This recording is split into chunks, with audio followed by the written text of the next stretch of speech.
All right, pre-show shenanigans. We'll give a more proper introduction in a second, but we have Mr. Clicks himself, Mr. Views, the only man who's produced an over 1 million view clip on our TikTok.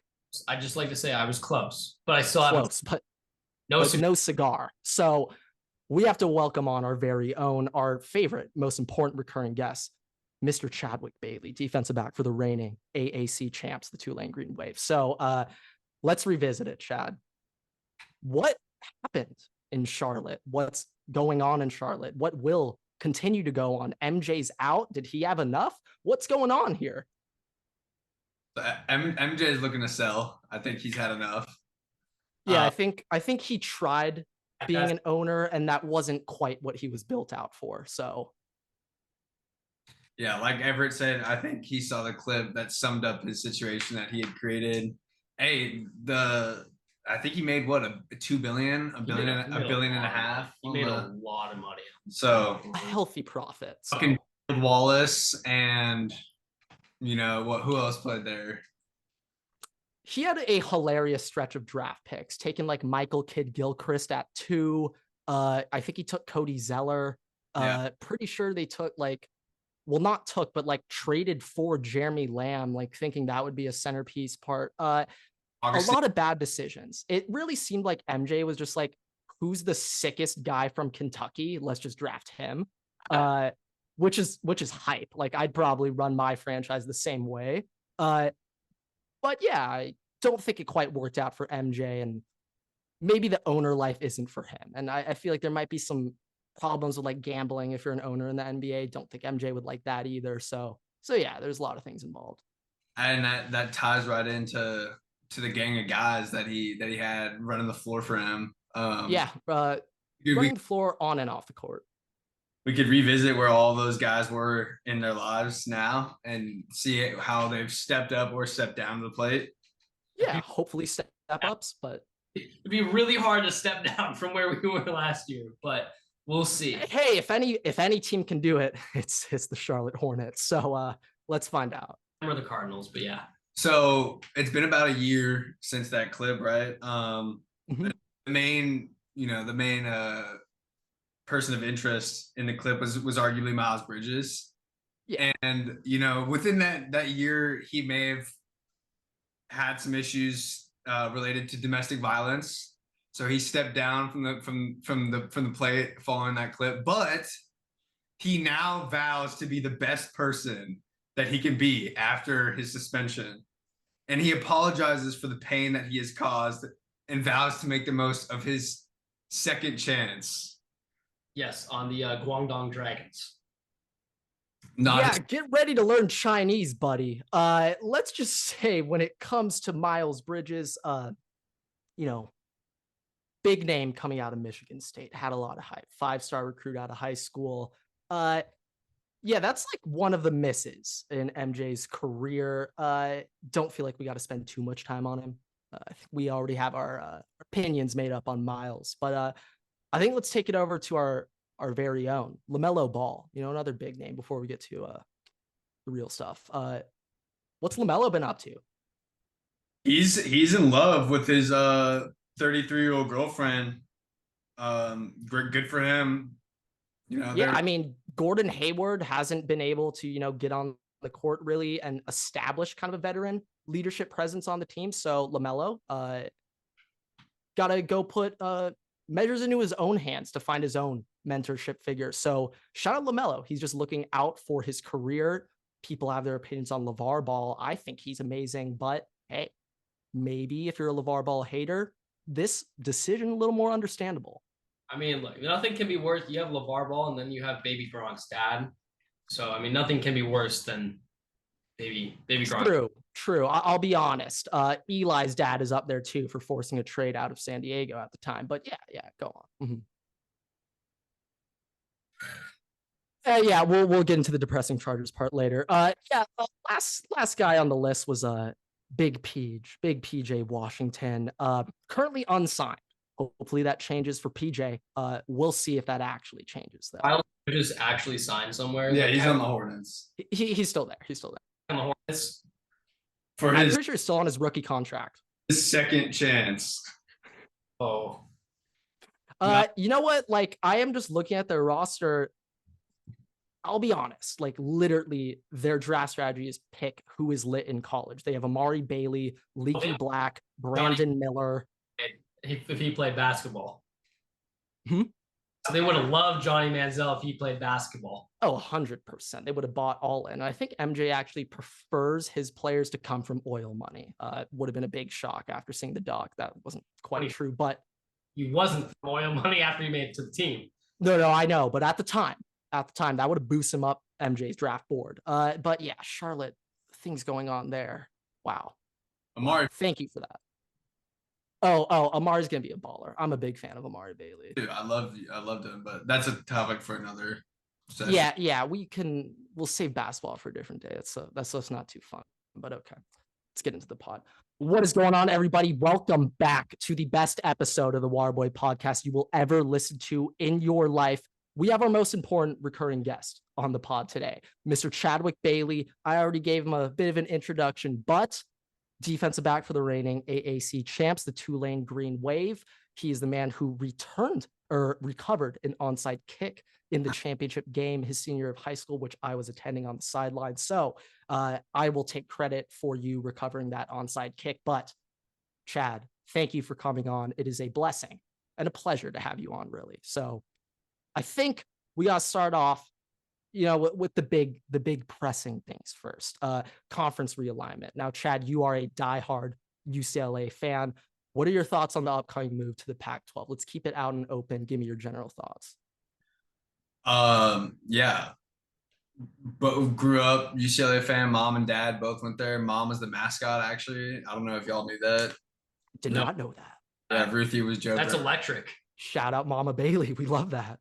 And Grant, I know you could see how that would work, but I mean, my thoughts are it's an immediate fix for a long-term issue, and it's only a band-aid that's not going to solve the root issue of college football, which is the financial distribution between conferences and between teams. I think, as a UCLA fan who's grown up looking forward to those games against Oregon, looking forward to having the opportunity to beat Marcus Mariota. And I felt like it just mattered a little bit more in the sense of the Pac-12, and that conference and what it meant for West Coast football. Now, obviously, national distribution of teams, there is no West Coast football, there is no Southern football. It's just nationwide now, which that's why I feel like the NFL exists in terms of a product from a product standpoint, for looking at it from the business side of things, from these networks that are buying up these contracts. I don't understand it because the NFL always is going to exist as a better national product.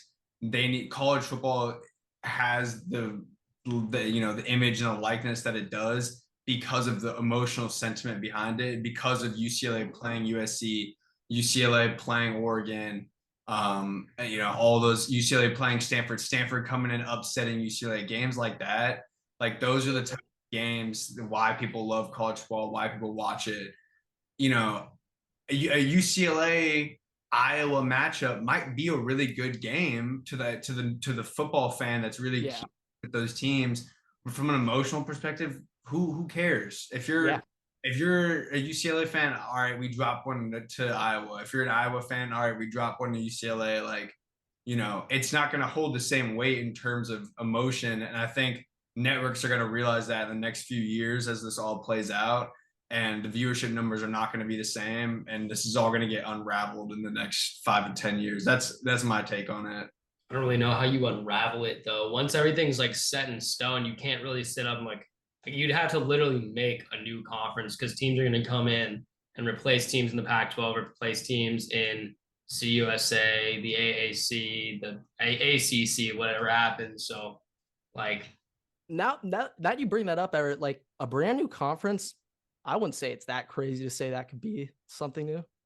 No, I mean, I think we could see a Texas schools getting involved, Texas, Arizona, California building a conference, something along those lines, things like that. Attack. Yeah, the first year that the California schools have to make the mission up to Minnesota, Ohio, and New and, Jersey. and Minnesota, New Jersey, they're gonna be like, all right, we need to, we're done. This was too much. We're gonna make a new conference now. This is bad. Yeah. I mean, from like a fun angle, as a Big Ten fan, a Big Ten stan, really, I'm most excited to add UCLA's 11 basketball championships and count those as Big Ten titles. We really bump up the conference rankings in terms of March Madness titles once we add UCLA. So I'm hyped on that. But like, in all serious news, the historical matchups, that's something that I'm very interested to see play out, because we'll see how the schedule changes when they add in Oregon and Washington. But right now, I'm pretty sure they're just trying to have it set up so either Ohio State or Michigan will come out to UCLA or USC every single year. And they're just trying to have that set up right now. They had And it's like matchups, right? Like they had yearly protected matchups. well, that's what I thought. That's what the plan was. And they kind of have that in place. Some teams have protected matchups. Ohio State, they have like Penn State protected and Michigan protected. But not everyone has protected matchups. Like I think Iowa doesn't have any right now. Once they add in Oregon and Washington, the whole thing's going to change again. But yeah, like in Iowa, UCLA, like I'd be hyped watching it, but for the casual college football fan who just, hey, it's Saturday, let's just see what game's on. Yeah. Not really sure how much overall Yeah. views or ratings that will really gain. I can understand the USC versus Ohio State's, the UCLA versus Michigan. It's like, yeah, we're going to get some numbies, but. So my thing is like, I haven't looked in enough into the fact of like how much those individual games are going to like surpass the average viewership, if you know what I mean. Like adding those brands of adding USC and adding UCLA and adding Oregon to the Big Ten brands of, you know, Michigan, Ohio State. I don't know if those top dogs are going to now bring the value up so much higher that those lower games don't matter as much, just period. Yeah. But within that then comes back to the same point of like, yeah, you're only looking at those top dogs, and that eventually is going to run itself out because the NFL still exists. You know what I mean? Like those lower dogs is what creates college football and what creates why people love it so much, you know? Yeah, like when I can think of just like recent crazy stories, like shoot, the Johnny Manziel doc, when A&M joined the SEC that year, they were like a mid-tier Big 12 team. No one expected shit. And they go on their crazy run. Johnny Manziel, we're still talking about him still to this day because of it. So like those college football stories, that's what makes us fall in love with the sport all over again. There's going to be some new storylines now. I'm not sure how interesting it'll be to the general public. So from that, I totally get it. I want to ask y'all something. What do y'all think about the like potential idea of relegation and that like we brought that up last year, literally. Now, like, I don't know how you can ever get the teams to sign off on it. I don't know how you can ever get them to do it, but that would get me so invested in it. That would take college football over the top for me. They turned it into British soccer. Oh yeah. I saw this the other day where they took all the D1 programs, so both P5 and G5, FCS. Yeah, FCS, whatever. And they basically had it set up. You had like the Premier League, you had I don't know what other, the championship, league, like that's how they had it kind of set up.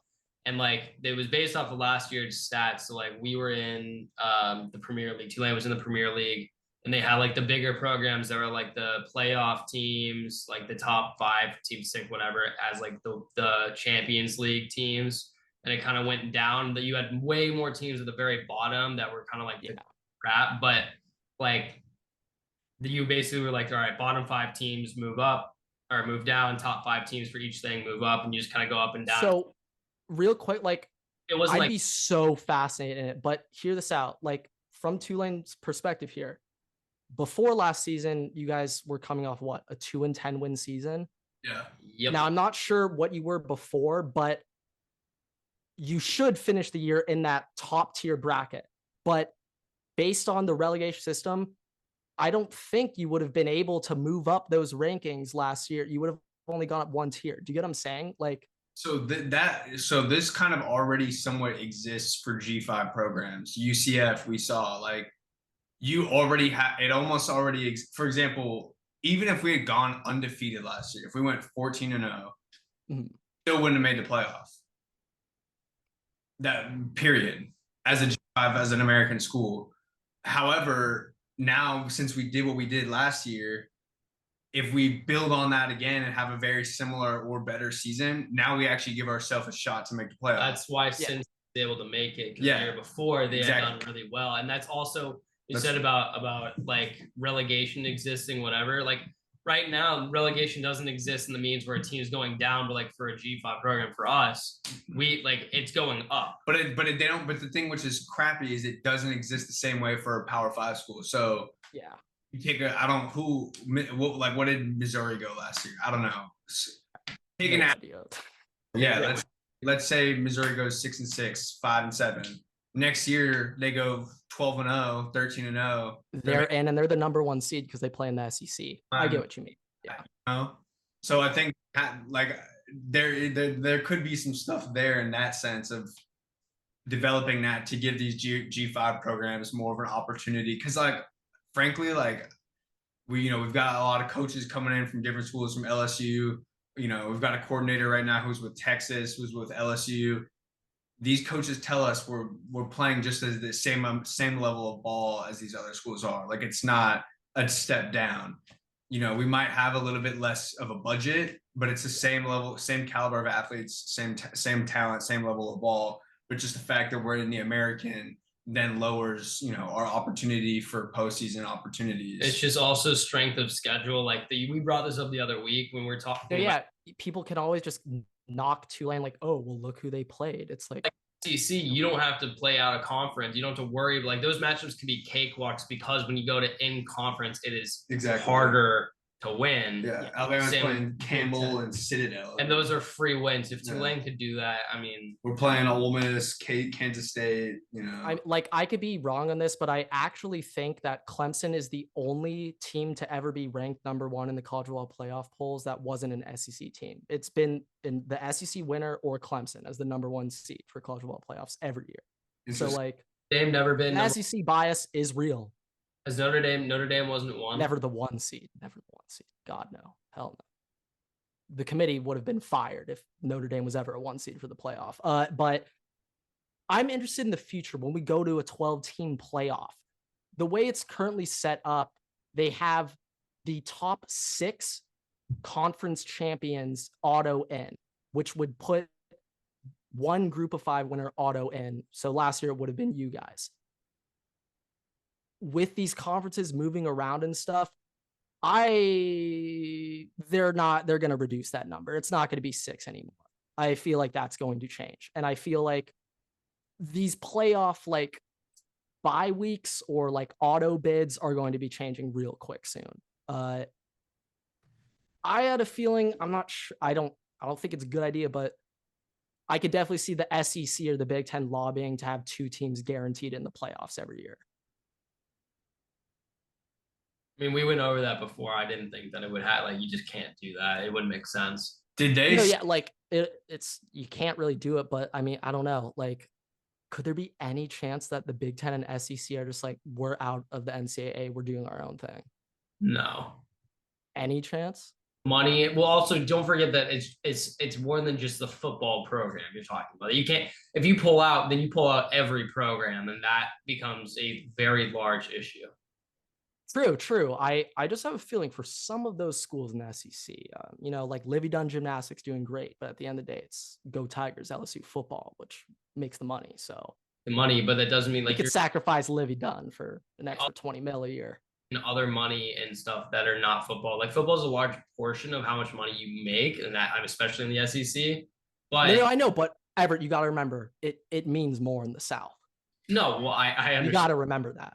I understand that, but I'm just saying I don't think there's a feasible way where that happens. Like, and also the management. I'm just messing. But like, I have a question. Legit is did they ever announce or determine how they were gonna determine that 6th seed G5 winner?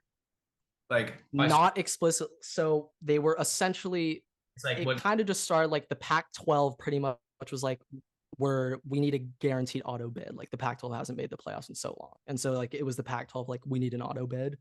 And then like as a result, they were like 12 teams, screw it. We'll just have like one more conference champion to like add into like a group of 5 team. Like they pretty much just made it so that one non-Power 5 team will be in it every single year. Oh, I get that. I was just saying how it's determined. Yeah, like who, like how that team itself is determined. Obviously, it would have been us last. Oh, well, college football playoff committee, whatever they think. Like there's no specific guidelines.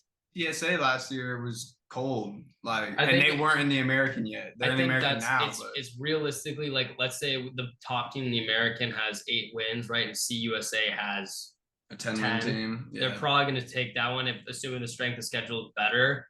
But yeah, I'd say for the most part, just like higher record, if tied record, I would lean towards AAC champ just because they have the most respect. The best conference in G5, and then also it's arguably right now it's more strong than the Pac-12 because it's the Pac-4 and the Pac-12 has 4 schools, so yes. But I mean it's just kind of based off of the power of schedule, conference, and then just wins.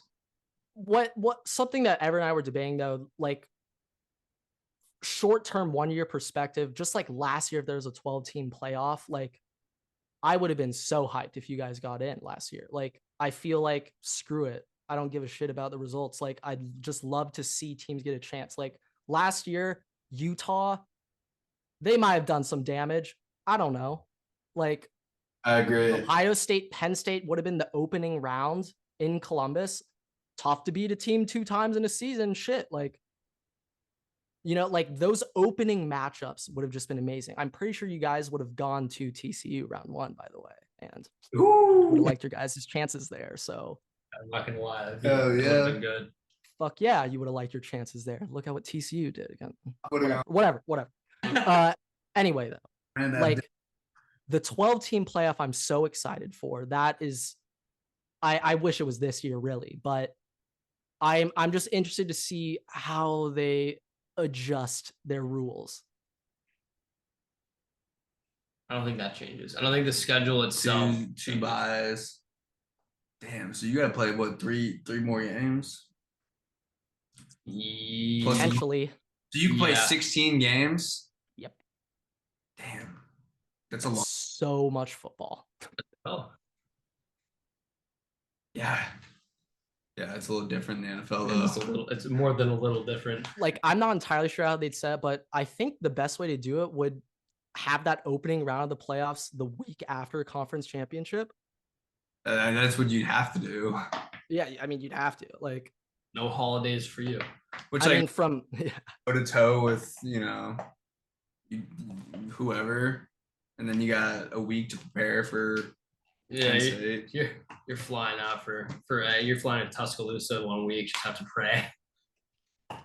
I mean, the thing though is like last year, like my one concern for the future though is that like last year, if Alabama got in the playoff, boy, would everyone be so pissed if they just won their first game and was just in the Final Four.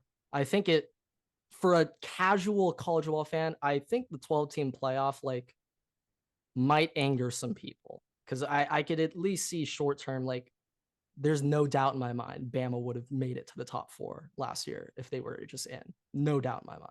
But hey, we can all disagree. To be honest, I don't know if people really care that much. Maybe I feel like the big like whole of the 12-team playoff is just having more teams to have like more chance. Like people are with the BCS, people were sick of just Bama versus LSU rematch in the net. Like people were just sick of SEC bias. But like the SEC is definitely gonna get 4 teams in the playoff this first year, 100%. Yeah, 100%. Like, yeah, I feel like there might be some unintended consequences about this, but yeah, those are kind of my overall thoughts on conference realignment. Unless you guys have anything else on it, or no, I don't got anything. Okay. Last little thing, I had college football. I got my top 10 college football cornerbacks, but I think this might transition pretty well into our Quentin Johnston talk. So if you have more college football, let's Let's get that out right now, Chad. So you got anything or nah? I mean, I've always got some, but no. He's holding back. Well, it's about to get heated in here when we get to the Quentin Johnson debate. But okay, my top 10 college football cornerbacks. Quick little list for you boys. Get this out of the way quick. We're gonna go from 10 to 1. We're gonna go for 10 to 1. Yeah. You gotta at least 2 or 7 in there. We'll see. Okay. We're gonna go 10-1. Okay. On what you meant. He didn't. He did not pick up. No, I did not hear what you said. Talk But about- okay. He's talking about our corners. Oh, okay. Yeah, they're not on there. Okay. Starting at number 10, Kamari Lassiter, Javon Bullard, Cooper DeJean, my hero, Josh Newton, Fentrell Cypress, Dwight McGlothern, Benjamin Morrison, Will Johnson. I know it took a lot of me to admit that. Kalen King and Kool-Aid McKinstry. Now, I just want to start off. Kool-Aid McKinstry, have I watched any tape or anything on him? Fuck no. His name's Kool-Aid, so he's number 1. So I'm just going to get that out of the way right now. But in all seriousness, like Kalen King, Will Johnson, who really cares? Cooper DeJean out of Iowa. This is a man I've been keeping my eyes on. This is someone I really respect for the amount of additional work he puts in off the field to get on the field.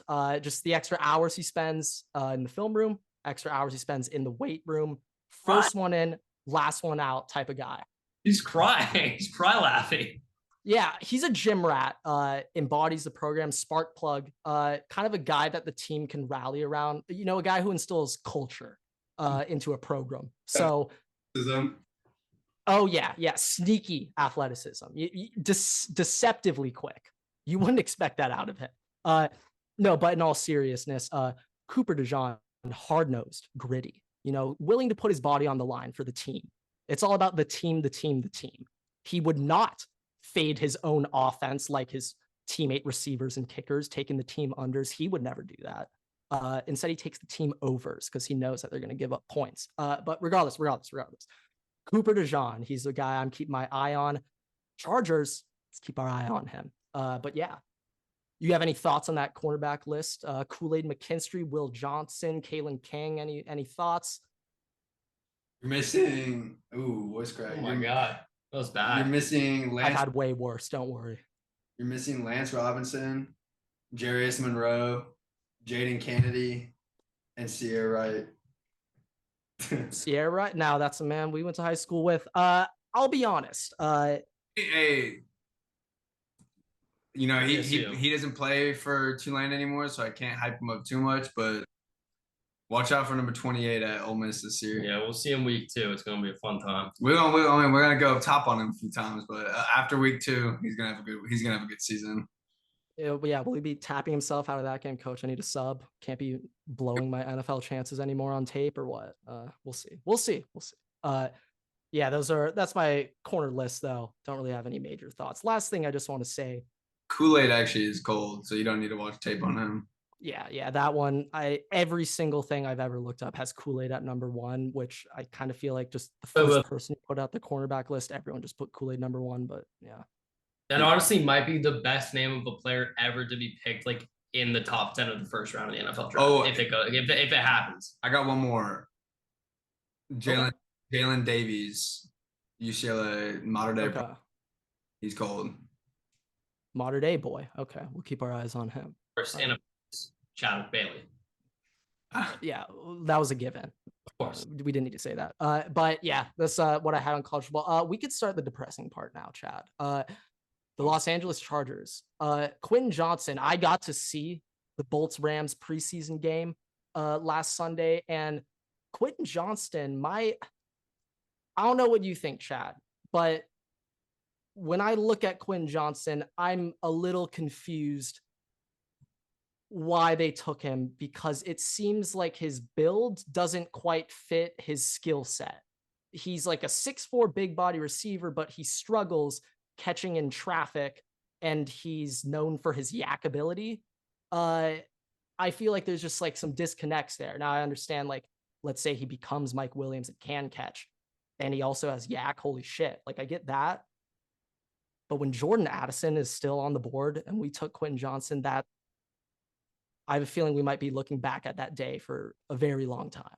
It makes me very happy or very sad, depending on which way you look at it. Yeah, I mean, Everett today was telling me a little concerned about a Jordan Addison concussion and the speeding thing. Don't worry about that, guys. No. Olave has concussions too. He's fine. In his time in the NFL already, but hopefully he's fine. That's what I said. Yeah, okay. I may or may not have put words in your mouth there. But Quinn Johnson, Chad, what do you think? I've not watched a snap of preseason football. Yeah, I mean, to be honest, that's probably the best way to like in the Saints game. Yeah, I mean, you're better off not watching the tape, but yeah. I mean, to your point of like not having the build or whatever that fits his skill set, I don't think there's in today's NFL, there's definitely not that concept of like your outside receivers need to be 6'4" guys who can go up and get it.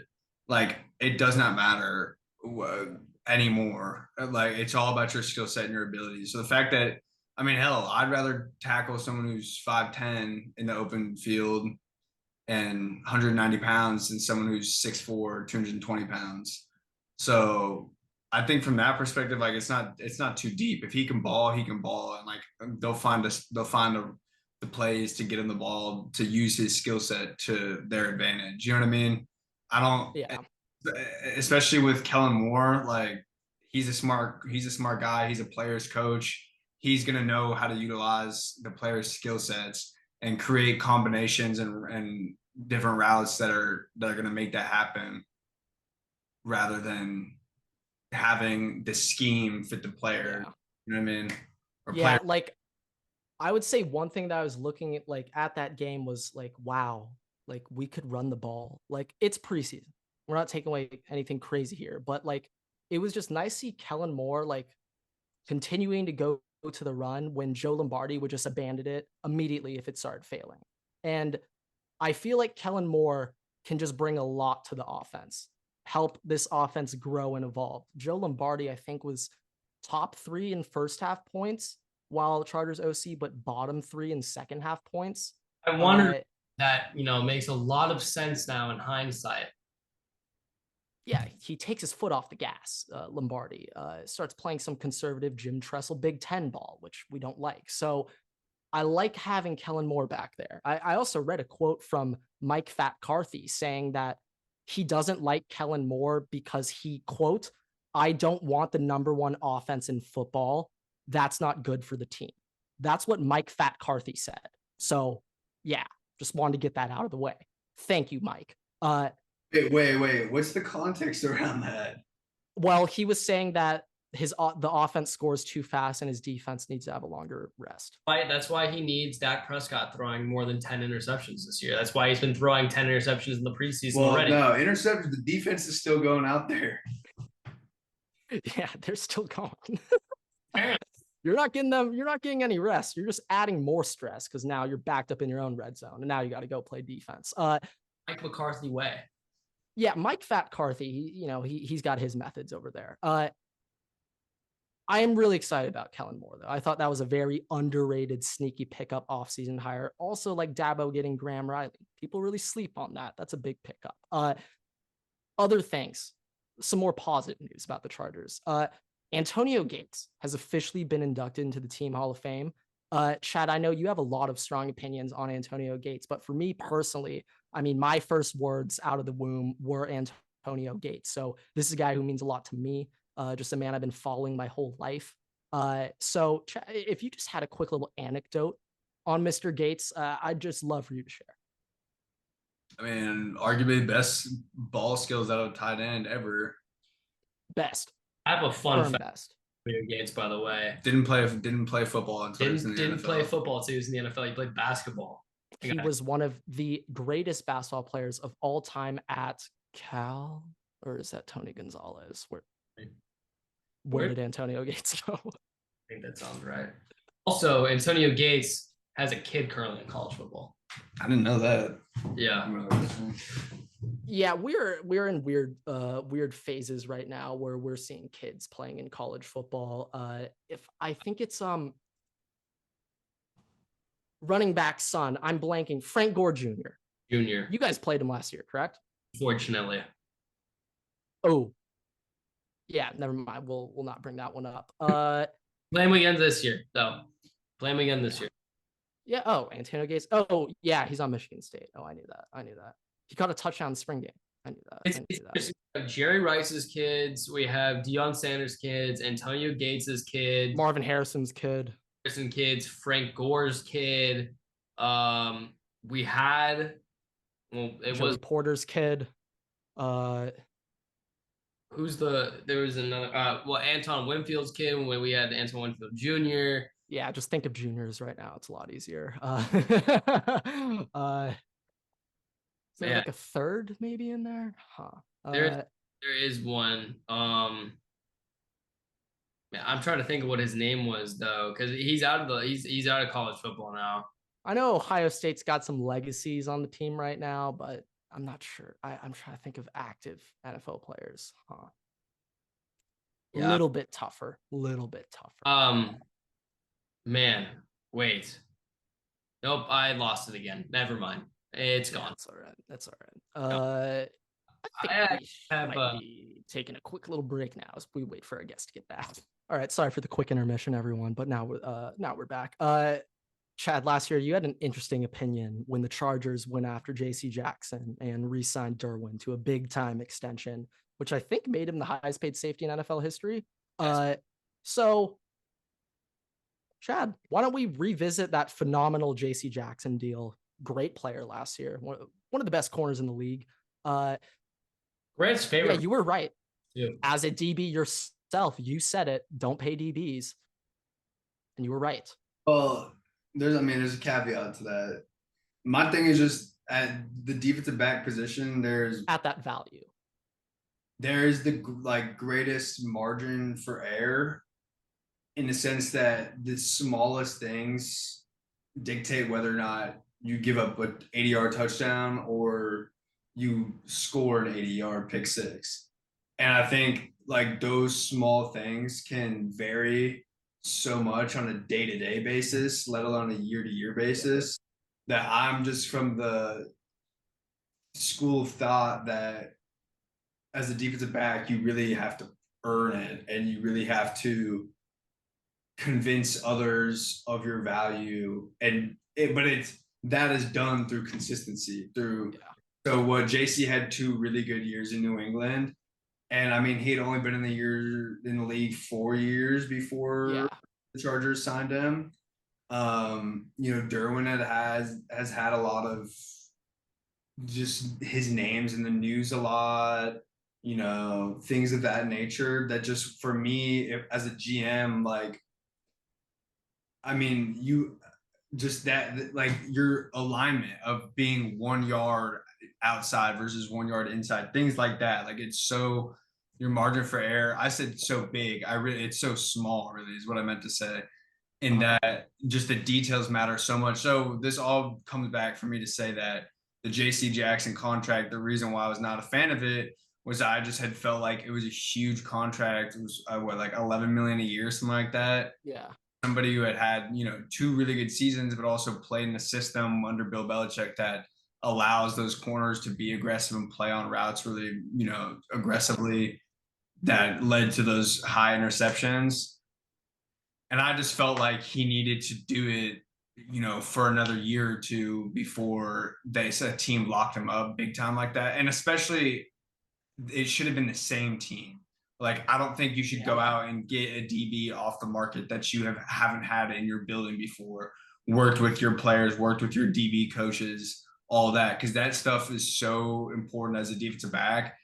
Defensive line, linebacker, there's only so much, and it's way more physical than it is mental, in my opinion. Yeah. So I think it's a lot safer to go out and get a guy that can do it physically, but that mental game can change so much on a day-to-day basis. Yeah. But this, to kind of tie it all together, someone who we are seeing get treated with this school of thought that just keeps getting these 1-year deals is CJ Gardner-Johnson, CD Deuce. CD Deuce continues to be a top 5 safety in the NFL every single year, but no team wants to keep paying him like that. But these teams keep giving him 1-year deals. to make sure he keeps proving himself, and he does, and he keeps balling, and he keeps improving the secondaries that he plays in. So it's a good investment for these schools, for these teams, because they know that he's going to improve everybody's secondary play. But I just thought the Chargers overpaid them. They hadn't really improved a whole lot. They hadn't played within that system, and Derwin had, but still, and we see they both did not have good years last year. Kind of some of you were getting at there. I'm not entirely sure if you were saying this, but kind of something I feel like the shelf life of being like a dominant, like number one corner in the NFL is not very long. If I'm thinking like Gilmore, I feel like was the universal cornerback one for like a year or two, maybe 3 years. But I feel like the best corner in the NFL changes way more frequently than other positions. Would you say that maybe for a DB, it's like a shorter shelf life, or like? Can be. So that's exactly the point. Like, is that the details and the little things matter so much at the defensive back position that you can go from number 1 to 20 like that. Josh Norman. I mean, all right, we're taking shots here. Okay. Go from 20 to 1 like that. So Josh Norman.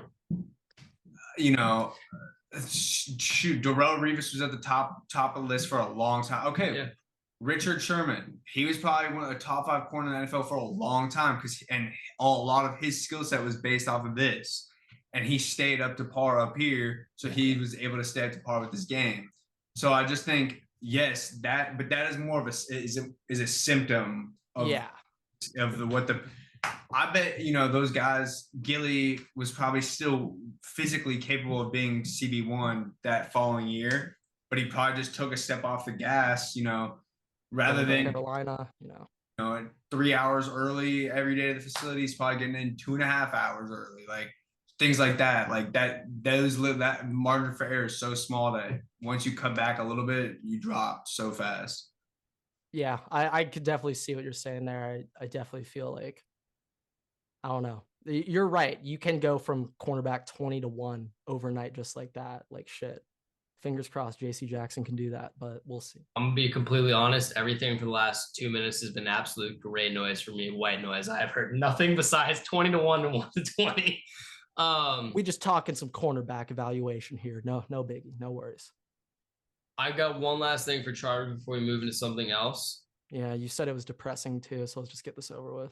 Say the Charger season is officially it's over. It's like you guys aren't. It's not happening this year. Like you got to pack. What happened? Justin Herbert leave the country? No, worse. Oh no, Lombardi's back. No, worse. That's not possible, but we'll see. Drake happened. Shut up. Drake happened. So bet on us. Your guys's line, Diane Henley, okay, number 0, was with Drake this past weekend. Yeah. Drake was holding up Diane Henley's jersey. Actually, maybe it's just Diane Henley might just be fucked, but was holding up Diane Henley's jersey, was wearing it. I think they went to the locker rooms in SoFi Stadium. So Drake has been up and down all of the Chargers properties, areas. So it's a wrap. It's over. If Drake's cheering the Chargers on, he's cheering for the Chargers. Pack it up. I'm gonna take some precautions here because this happened to my team, and I'm gonna try to spin zone out of this. Until I see the Super Bowl bet, until I see the Drake stake slip, bet slip on the Super Bowl is to win the Super Bowl, I cannot confirm that the Drake curse is on us this year. I can't confirm it yet. I'll be honest, though. That's not the news I wanted to hear today. That's a very bad sign. That's very bad. Less than ideal. I mean, as long as he's not like our social media team isn't posting him, that's fine. He can be a fan. And Chargers social media, they are active on there. They're the best social media team in the league. Okay, we do something right over in LA. We do something correct here. But yeah, the other LA team, by the way, Cam Akers. I don't know who has him in there. Oh yeah, got in a fight with Max Crosby from practice today. I mean, Chad, tell me what you think. Max Crosby, I mean, in that quarterback documentary, seeing him beef with Mahomes, Max Crosby, like, he annoys me as a Chargers fan, but I would love to have him on our team. I'd love to have a guy who can get under quarterback skin like that. Like, I would love that. I mean, Bosa can't shit talk like that. He tries, he can't. Him, Darren Waller. like, all odds are off with guys like that, Props to him. Yeah, I mean, Max Crosby's had a Great. But like their brains are just literally scientifically wired differently, that they're gonna get a kick out of things that nobody else gets a kick out of. So yes. Yeah, when I think about Chargers defense right now, I kind of just want some more grit on the line. Just a little more I don't know, a little more asshole behavior. A little more fire, a little feistiness. Yeah, I want to see a little more flame out of my boys. But this is might kind of diverge back to college football, but now we're on the topic. We got to ask, who is the best trash talker that you either gone up against or that you've played with? It goes for both of you guys, including high school. Ideally, somebody who's a little bit more known. Yeah. And Kyron Ware Hudson or something like that. Kyron Ware, receiver for Oregon, I think. I've heard. He's up there. 7-on-7. He was chirping me pretty good. He's at USC now. Yeah. Okay. Okay. Kyron Ware Hudson, number 17, right? Receiver. Mm-hmm. Yeah, he's a brother. Water day. He's a brother that took a defensive end. He was chirping me pretty good. He was creative. He was getting me distracted. Cannot repeat. It was so creative. Like, I'd never been told stuff like that before. On our team, I mean, Sincere's pretty good. Sincere's up there. So some center trash talk. Okay. Shout out to Prince Pines, number 76. Is he trash talk? So very quiet guy. Like, so quiet. I think we've probably, he's an offensive guy. I'm a defensive guy. He's an O lineman. I'm a DB. Like, we don't interact a whole lot. Yeah. But probably about a week ago in practice, I'm coming in, folding back into the A gap. I was playing nickel, folding back in, and I just hear somebody, and he's just like, I just hear, "Oh, come here. You come here right now. Come here." And I look, and it's 330-pound Prince Pines, I think Outland Award watch list or whatever, and he's just coming from the back, full speed, like scared for my life, telling me to come to him. That was a little. This is somebody who, like, I don't hear speak off the field. So, like, the first time, it really adds to the whole scariness factor. First time, because I'm like, who's talking to me? Like, I don't recognize his voice. But first time I've heard his voice in probably 6 months, and I just look, and he's just like barreling down towards me. Yeah, that's something you don't want to see, is a 330-pound lineman barreling towards you down the field. No, now on DB. For me, I don't have an explicit. I don't know the guy's name, but I remember it was my second ever high school football game playing against Santa Margarita, and I was blocking. Now at the time I was like 5'8", $160, maybe $170. I was going up against like a 6 foot, like 190, 200-pound kid. But this guy was their 3 tech, and their nose was like 250.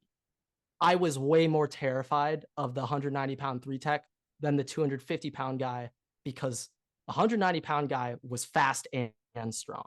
He'd be fat. He'd step by me fast, and he could also push me over. Whatever he wanted to do, he won every single rep that game. I don't know how he won. Well, I do know how, because, we had a first-round pick for the Mets playing fucking running back for us. That's how we won. But anyway, I will never forget ever. I'm sitting there. We had just scored while our friend Ando had just scored like a 60-yard touchdown to go up. And I will never forget, the 190-pound guy goes up to the 250-pound nose tackle and says, how the fuck are you not getting pressure? I have literally beat my man every single play. And the guy goes, I'm going to switch with you so you can win now, and I'll beat the guy for you. Then he murdered Chris Pilares. Like, I have never been humbled that much in my life. I was a little baby bitch. There was nothing I could do. I was a boy playing against a man. Nothing I could do. Been there. Nothing. 8th grade, I've been there. I remember that moment for me as well. Yeah, I'll just never forget that, though. The guy was literally just like, do you want a sack? I'll let you line up against me. Like literally, that's what he was saying. Like, it was bad. Okay. Next thing, we got into this before we started recording. Chad has an opinion on something in the NFL that's on the level of Ryan Clark from the past day and a half. I don't know if you've seen this, but it was egregious. It'll make sense. It'll be tough to top Emmanuel Ocho and his takes, but let's see if you could do it. So Chad gave us his future. Well, let him say it. Okay. Yeah, you got it. All right. No, I'm kind of worried that he's gonna try and skew it. I'll say what I said right from the jump, but I stand by only half of it, which I changed immediately. You may or may not be influenced by players you have on your dynasty football team. May or may not be, but go on. I said that JAYLEN WADDLE and Amon-Ra are top 5 receivers for the next 5 years. No. You said top 2. You said they are the best 2 receivers in the NFL for the next 5 years. Maybe. Did he say that? Wait, what? Oh, he did. Oh, he did say that. Oh, but okay. It's okay. It's all right though. The Waddle though. Okay, real quick, we could just talk a little outlook here. Amon-Ra, Waddle, future. Do you think Jameson Williams on the field helps Amon-Ra and Gibbs? Does that help him or does that hurt? I have a pretty strong opinion on wide receiver ones in their offenses now getting other weapons on the field. But what do you think? Helps them. Honestly, I don't know enough about like the Lions offense and how they operate. I know too much. It will help them. Yeah, Vikings man over here. I'll be honest. The one thing about Everett, which I've been a little startled by, is a lot of no hate for the Lions from you, but the Bears, holy wow, the Bears did something to you when you were like 6. I don't know what it was, but you hate Justin Fields. Well, that's all right. Let's just be annoying and exist. Matt Forte, legend. Jim Harbaugh, greatest quarterback in Chicago history, right up there with Jay Cutler. So legends. Bitch. Legend. There wasn't a better quarterback off the board later than him. Who the hell is Patrick Mahomes? Mike Glennon when he signed up there though. Dirty. Disgusting. Matt Nagy, one of the greatest coaches ever. But okay. We can go on now. Yeah, you brought up the Bears. That just gets me a little too heated. You brought them up. To clarify, you brought them up. Well, by nature, you bring up the Lions. Of course, the Bears had to be brought up. But okay, Waddle. You got to stick with this one. Yeah. And I don't think it's crazy. You say Waddle, top 3 receiver in the NFL in 2 years, 3 years. So that we can cut it out and it's gonna get posted. We want the whole tank.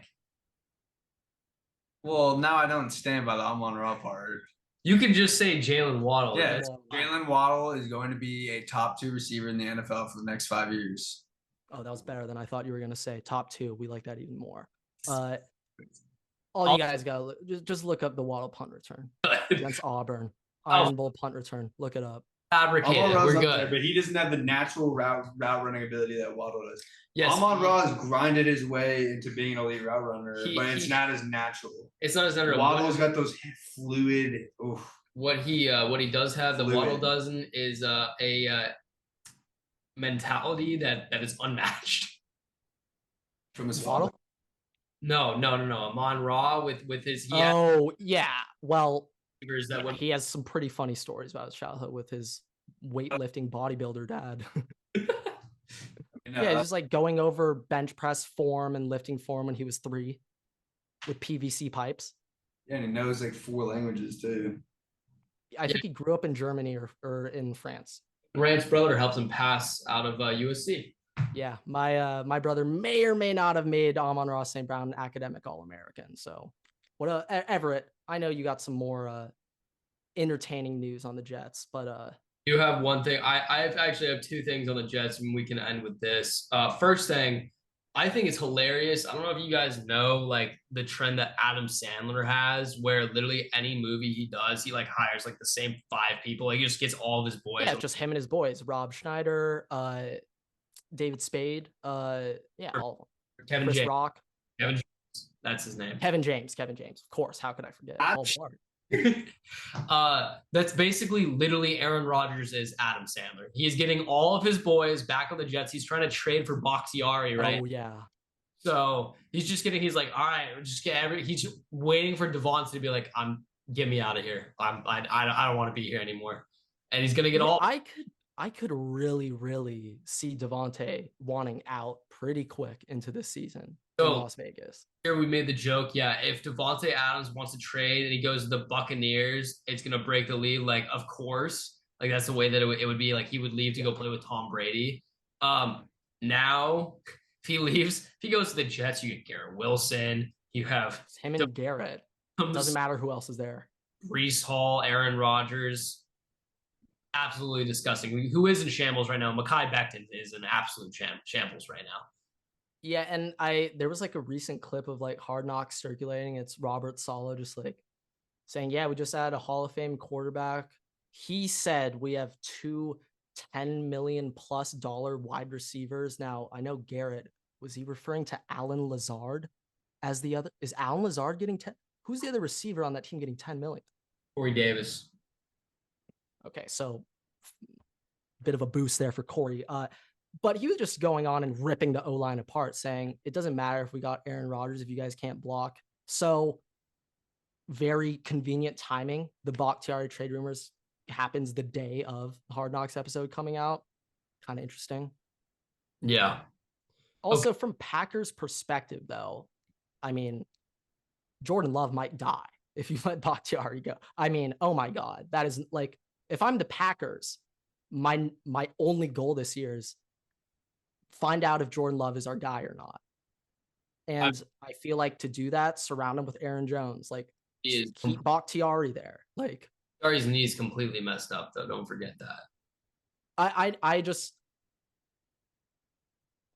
I'm concerned who would be their alternative at left tackle. Now, for your sake, Everett, please leave, David. But we'll see. All right, to wrap up the episode, we got surprising keeps and cuts for the Jets. Essentially, it's who we think is a surprise keep or surprise cut that could happen during the preseason. Okay. How? What do you mean how? What do you mean how? How is Chad Sherrod a surprise keep? Because he's a third string depth player. He's a freak athlete. He's a freak athlete, but that doesn't mean that you're not going to cut him over other players. No, they're keeping him. That's the whole point. But I don't think it's a surprise, though. For some people, though, like if you don't know names, if you don't know depth, like, yeah, it's a surprise keep given the other players they have on the team. Okay, I'm with you. All right. Surprising keeps and cuts. Jets edition. Keep Trey Dean, Jason Brownlee, Kenny Yeboah, Jimmy Moreland, and Chaz Surratt. And cuts, Zonovan Knight, Nick Vigil, and Nick Bodden. I'm really happy that Jeremy Ruckert wasn't a surprising keep because we know that's going to be a keep. So shout out my boy Jay Ruck. But Jets this year, just bringing in Dalvin and Breece. What do you guys think about that move? I feel like Dalvin, Everett, you have your opinions. Washed. I'm ready to give him the label, but Jets, do you think they could actually make a Super Bowl run, a soupy run? Dare I say, soupy? I think it's possible. Yeah, I don't see why not. I just feel like, I don't know. They got to protect something. If that O-line holds up, then yeah. 12 seems like he's way too lax. I watched one Hard Knocks episode and like, I'm all for like the mushroom, psychedelic, ayahuasca, like clarity. Oh, yeah, the darkness retreat. And like, I support the clarity vibes he's giving off, but there's also like there's a level of intensity that needs to exist in football. And it's just like, there's nothing there from him. Like this, we're not just you're not just going in the backyard spinning it I with your think boys. that's like, kind of how he's been though for a while. which great, but I'm just like they got to keep him. They got to keep protecting. If they can protect him, fine. But I'm just saying, like, yeah. So may or may not have some breaking news here. A list was just leaked. The top 25 players in the NFL ages 25 or under, according to 7 front office executives and 5 NFL coaches. Here's up to us. Let's just say Waddle's pretty high up on that list and over some other receivers that are in that category. So we'll just start with the receiver rankings, Chad. They got Justin Jefferson as the number 1 receiver and the number 1 player, age 25 and under. So be happy, Everett. Jamar Chase, number 2, and the number 3 receiver, Waddle, over CD, over Smitty, and somehow DK is thrown in that the 5th best receiver, ages 25 or under. But according to 7 execs and 5 head coaches, Waddle is the 3rd best receiver, ages 25 or under right now. Yeah, you're forgetting though how many wide receivers are older than 25, and also for That's why I said That's why I say for the next 5 years. Yeah, and then you also got, according to Grant, JSN's going to be, I don't know, a top 10 wide receiver at the end of the year. The 2nd best receiver in the NFL behind Marvin Harrison in about 2 to 3 years. Yeah, so Garrett at 3, Olave at 4, and Jameson Williams at 5.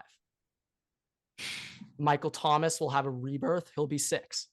Hey, I saw some video of him getting double teamed on the weekend.